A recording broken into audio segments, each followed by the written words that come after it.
ইনসানিয়াত বিপ্লব বাংলাদেশের খাগড়াছড়ি ২৯৮ আসনের সংসদ সদস্য প্রার্থী মোহাম্মদ নূর ইসলাম নির্বাচনী ইস্তিহার ঘোষণা করেছেন।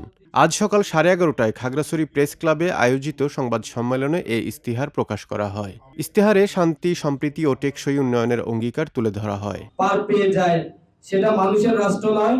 এতে ভূমি অধিকার নিশ্চিতকরণ, পার্বত্য চট্টগ্রাম চুক্তি স্বাক্ষরিত অবাস্তবায়িত ধারা বাস্তবায়ন এবং পাহাড়ের সকল জাতিগোষ্ঠীর নিরাপত্তা নিশ্চিত করার কথা বলা হয়। এছাড়া কৃষি উন্নয়নে আধুনিক হিমাগার স্থাপন, ফল প্রক্রিয়াজাতকরণ শিল্প গড়ে তোলা, প্রান্তিক কৃষকদের জন্য সুদমুক্ত ঋণ, প্রতিটি উপজেলায় আইটি ও কারিগরি শিক্ষা কেন্দ্র স্থাপন এবং ক্ষুদ্র নৃগোষ্ঠীর মাতৃভাষায় শিক্ষা সম্প্রসারণের প্রতিশ্রুতি দেওয়া হয়।